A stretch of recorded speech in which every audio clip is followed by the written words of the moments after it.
I want people, no matter who they are, what maybe their perspective is on our politics or our world, our faith, our gender, all those sort of things that sometimes divide us. I want people to know that they are significant and that they're meant to be there. Today's episode is sponsored by HEB Curbside and Delivery. When life throws you a loop, HEB Curbside and Delivery is here to help. We shop how you shop, so you get exactly what you want. Order today at HEB.com.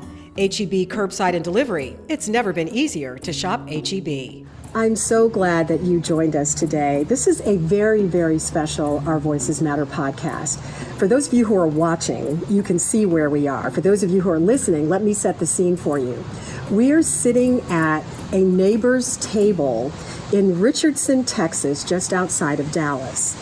And I'm going to tell you all about what Neighbor's Table is as I interview our guest today, Sarah Harmeyer. Yes? Yep.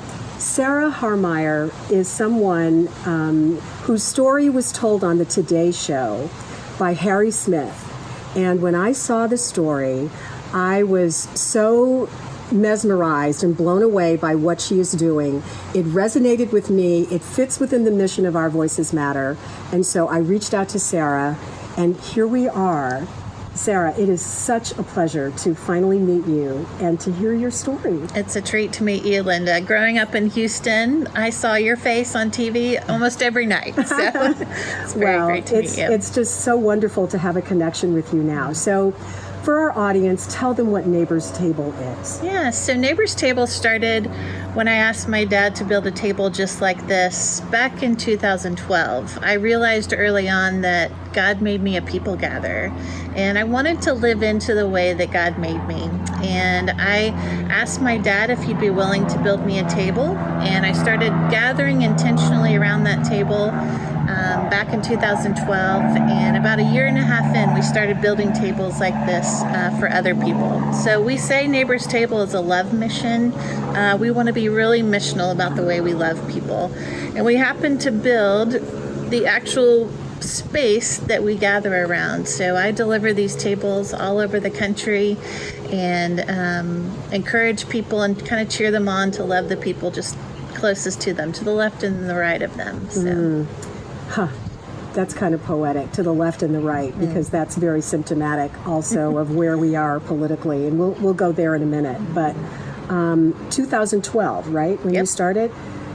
So it was a different time a little bit in terms of where we were at that point as a nation, in terms of the way we relate to each other, how we talk, etc. We weren't quite as divided, at least on the surface, where everything right now is just out there. Yeah. The divisions were probably there, but they were a little more underneath everything. What have you witnessed from the time that you started this in 2012 to today? What is the change then? You know, I still see from the very beginning till this day that people just want to be invited. They want to be included. So the first thing is to make sure people have a seat at the table. I'm real big on people knowing that they're important, that they're significant. Before we sit down at my own table, I'll go around and introduce everyone by name, and then I'll tell them what I love about them. So I want people, no matter who they are, what maybe their perspective is on our politics or our world, our faith, our gender, all those sort of things that sometimes divide us. I want people to know that they are significant and that they're meant to be there. So creating that environment is the first thing. I think I've seen people not only want to feel included and to feel invited, but I also think they are eager to be heard and also to use their own voice. So when we can create a space like that at a table that's an ordinary picnic table that we happen to share a meal at, I think really magical things can happen. And I found that the table is a great equalizer. So even though if people come in a little more hot the last few years, their voice is important, but they can also, we can see an executive sit next to an 8th grader and they both feel valued. You can see my plumber next to my Pilates instructor, and they both feel like they've got a voice at the table. So I think exactly what you've been seeing in our communities, things are heightened, but I also know that we can also change that heightened conversation by just making people feel welcome, feeling included, and feeling valued at the table. So that's my goal, and I hope that the people that have our tables across the country are doing that as well, and I know they are. So give me a sense of when you first started, what was the first table? Yeah, so I live in a neighborhood called So Hip here in Dallas, which we are not hip at all. So hip, yes. I love it. South of Highland Park. And I held a party that I called the So Hip Soiree. And I literally said, bring a beverage, bring a dish, and if you've never stepped outside of your home, would you consider coming this night and meeting people? I don't know any of my neighbors. And I was that honest, Linda.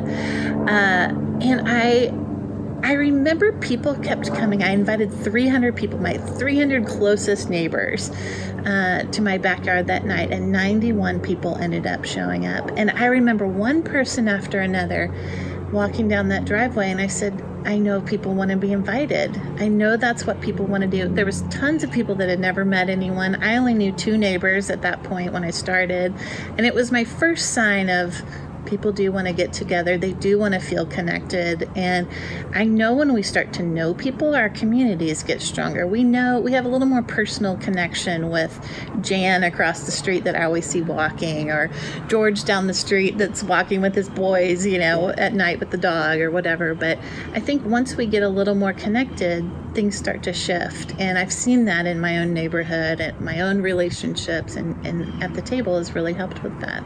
Are there any conversations or any instances that stand out in your mind as like goosebump moments?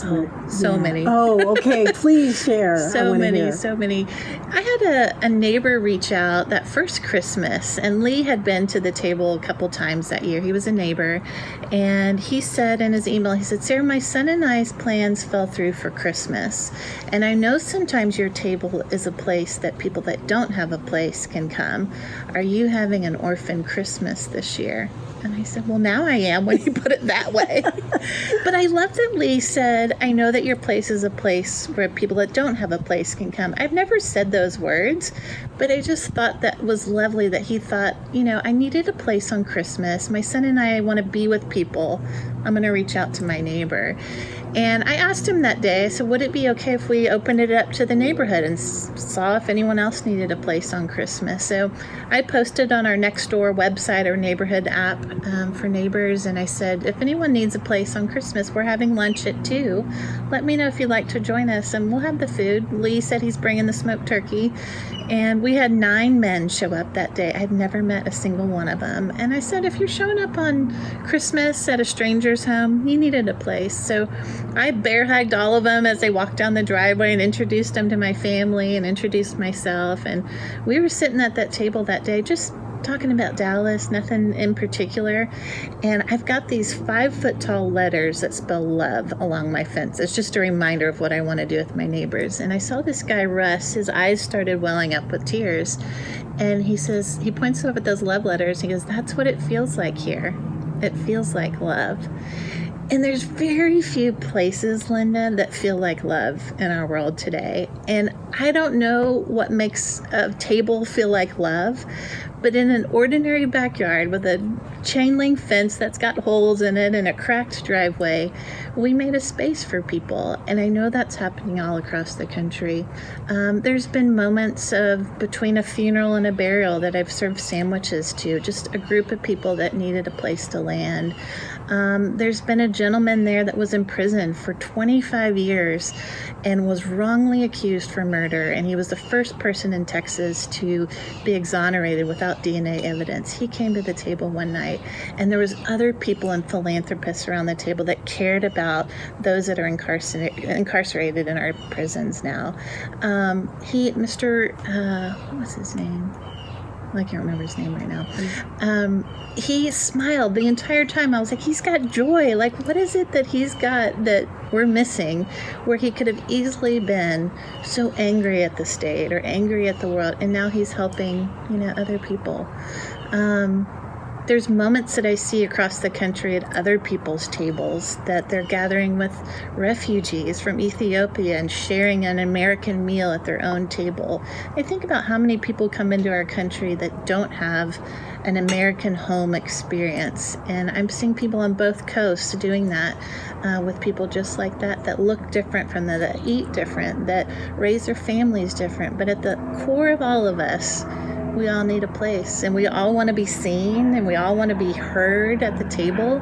And a simple planks of red Western cedar is doing that for so many of us, which is just a home base to do that. So I could tell you story after story of people from coast to coast that are doing that alongside me. And I feel like we have a family. We call them our neighbors table family that are doing this. So I've got the best seat in the house watching it all happen. Well, you see me wiping away tears. I mean, just listening to you share these stories, and I can picture, these people sitting around your table from all walks of life and all races and ethnicities and backgrounds and religions. And how big is this movement now, the Neighbors Tables movement, nationwide? How large is it? Well, it's big in my heart, so yes. I don't know how people measure how big things are, but we've delivered to over 32 states now. And when I say we delivered, I literally have gotten in a box truck and delivered these tables to people. I like to sit down and have the first meal with people and really invest in people as much as I can when we deliver. When I delivered this table, we had that meal around here, and we got to know each other and really first be neighbors together. We've built just over 240 tables, and my dad is the one that's building these tables out of our family barn in Luling, Texas. And when you think about how many hours it takes to build one table and 2 benches, and then multiply that by all the people in our Neighbors Table family, there's a lot of hours of love that go into that. But every mile, every hour is worth what we're seeing happen at these tables. And like I said, it's big in my heart. It's, I think, catching on to other people and what they're finding in their own hearts. It's fun to see what people step forward and want to be a part of Neighbors Table.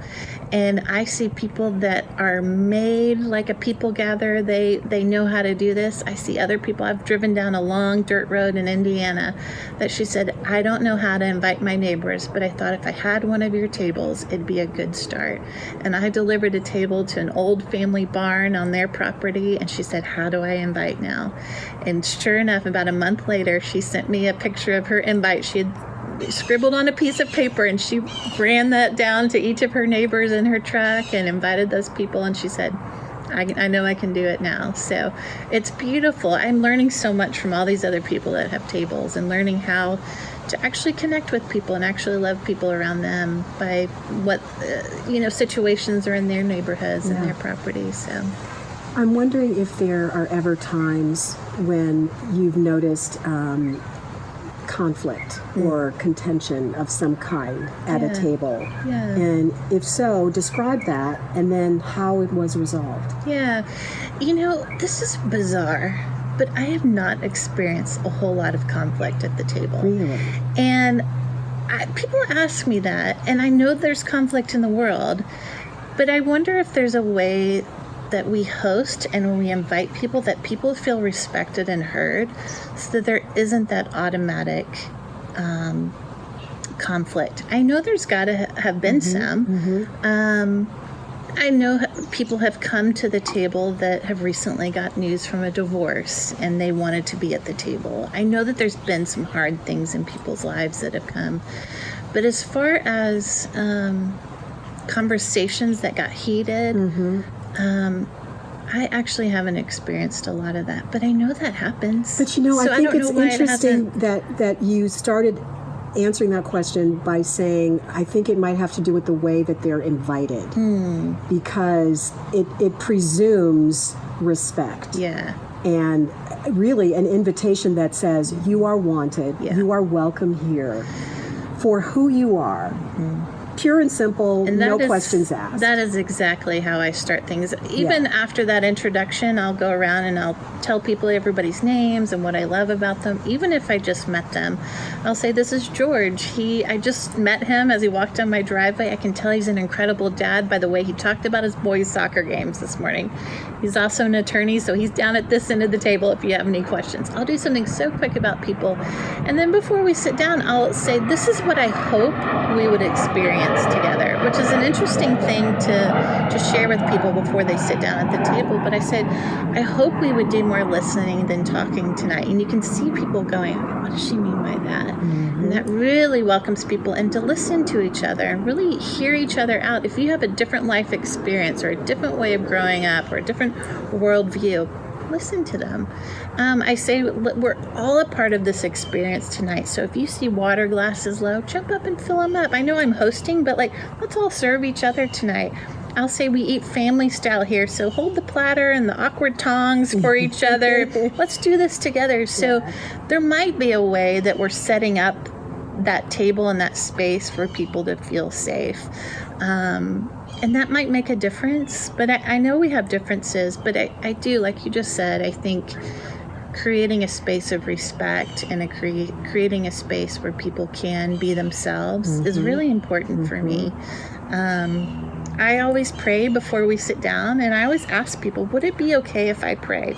I don't even demand it. I just ask as a question, because for me, as a Christian, I want to invite God into our space, and I want that to be, part of what we do. So not everyone probably agrees with that, but they don't seem to mind when I set it up as this is something I'd like to do. Would that be okay with you? So I don't know. Does politics ever come up?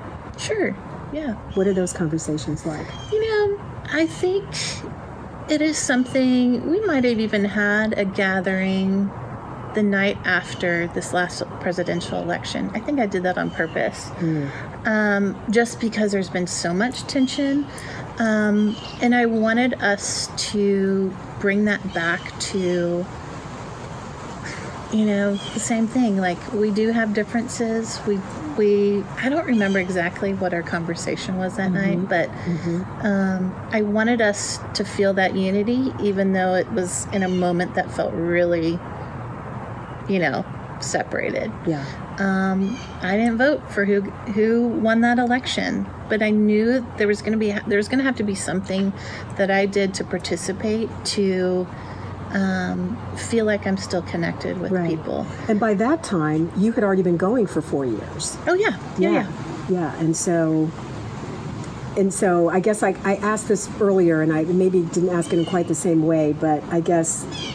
So the conversations pre-2016 versus the conversations post-2016 how would you characterize them? Yeah, I don't know if I've seen a ton of difference, but I think, again, how you're inviting people. It's not, I don't know if it's the topic that we see a lot spoken at the table, and maybe everyone talks about it outside and social media, this is a brief moment that we're not talking about it. A lot of times I'll say, we've all had our own days, whatever today brought you up until this point, why don't you leave it in the street, leave it in the car, and let's create a new moment here today. Exactly.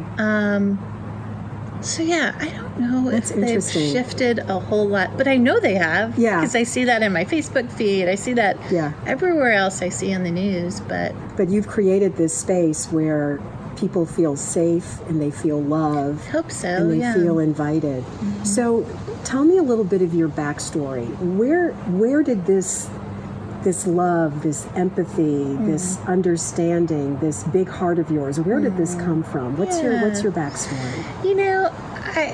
I get asked that sometimes when people say, did your mom have people over a lot? And I grew up in a home where we had a white couch that no one could sit on.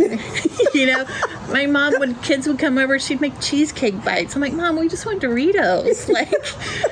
I don't even know if I picked that up from my own mom, seeing that modeled. Yeah. I do that differently than my mom did. Right. I lost my mom in high school, though, to a quick battle with cancer. And I think I learned at an early age that life is short and people matter and relationships matter. I think I learned that early on.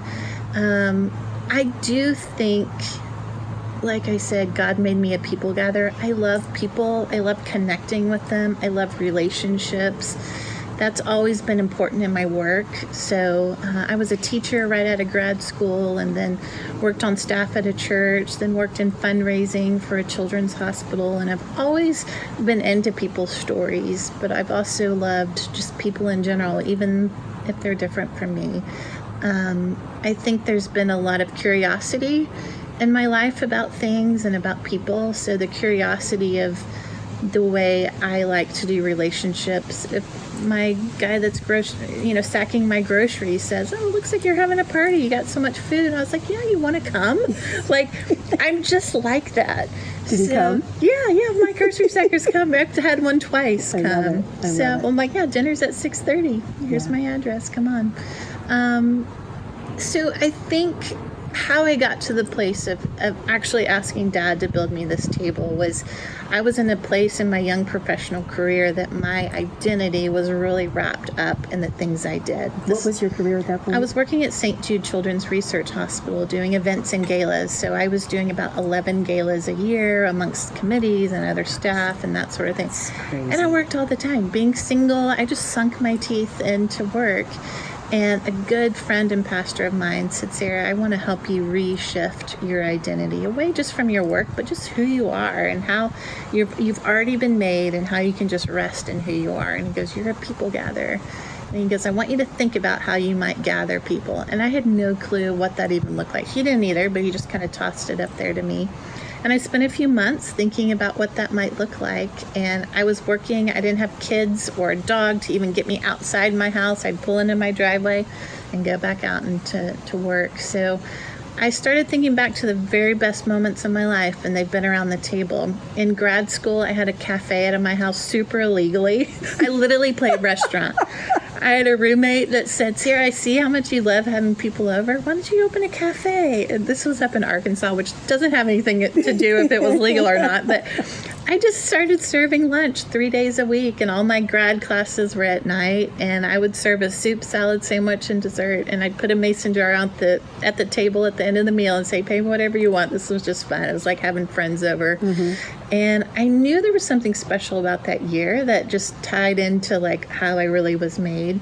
So when I started thinking about how I might gather people, I kept coming back to the table and how I like sharing that. And being a party girl doesn't sound very important, but what I've seen over the years, it is kind of important. It is a way for us to connect with each other.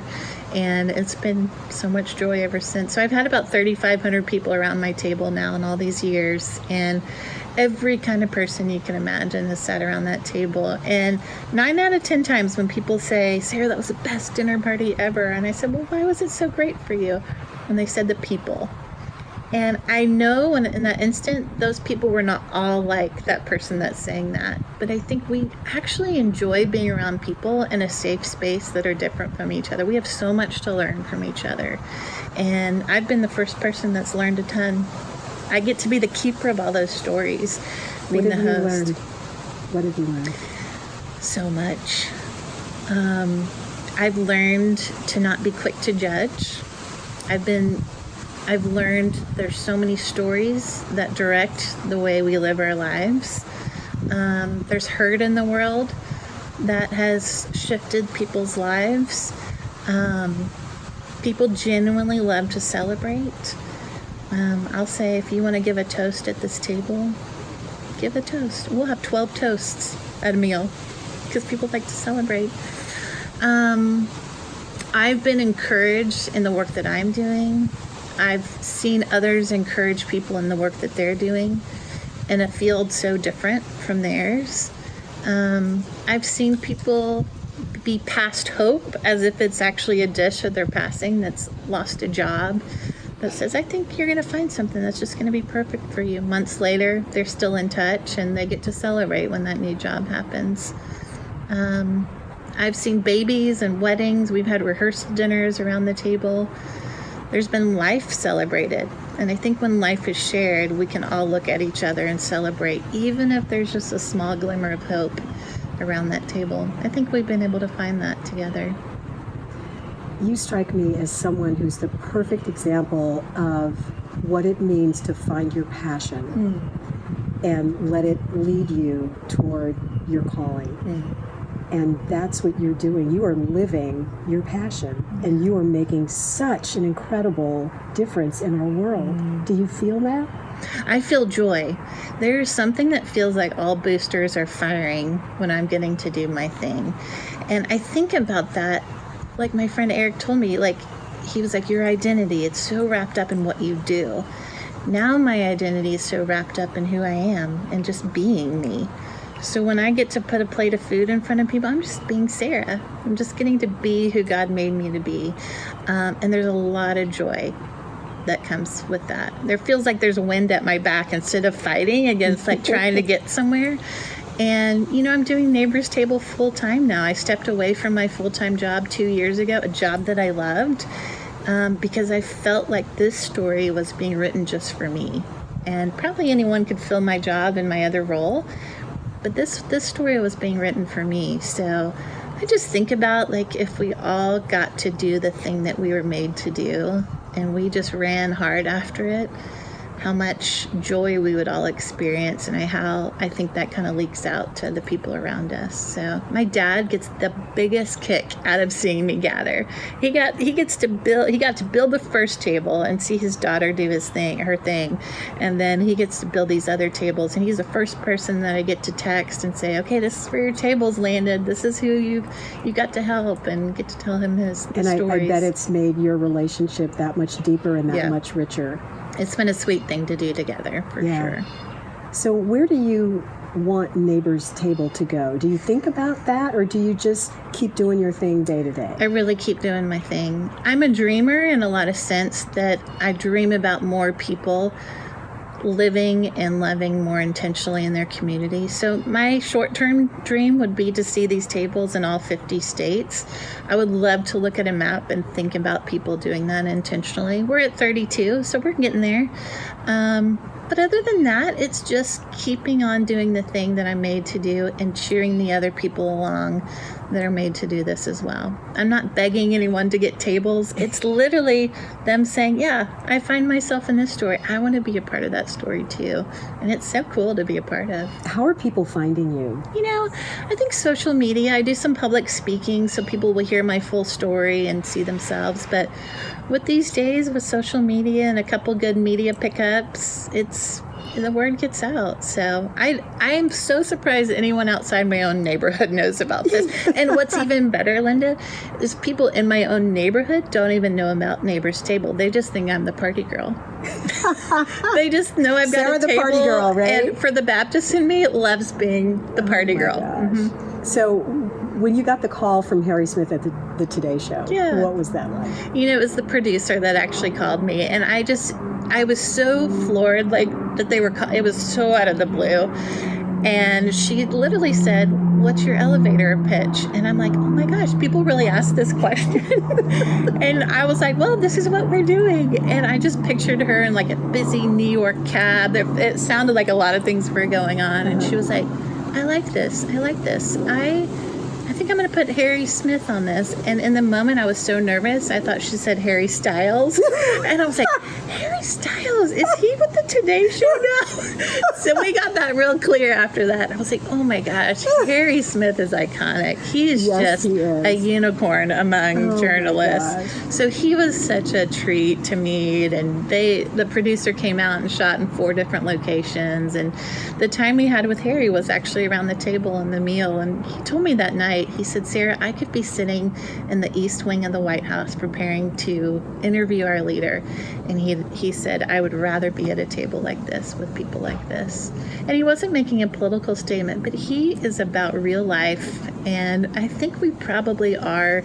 We all seem starstruck by these big people in our lives, but we really desire to sit at a table, feel comfortable, to be seen, and that's what we're about. And Harry got to experience that. It was a real treat. So. Well, thank you, Harry, for introducing us. Yes. Those of us who watch the Today Show, because otherwise I would not have found Sarah as quickly, I guess, as I did. And I just feel so hopeful when I talk to you and when I hear your stories, and I feel blessed. I think what you're doing is incredible and at the same time so simple.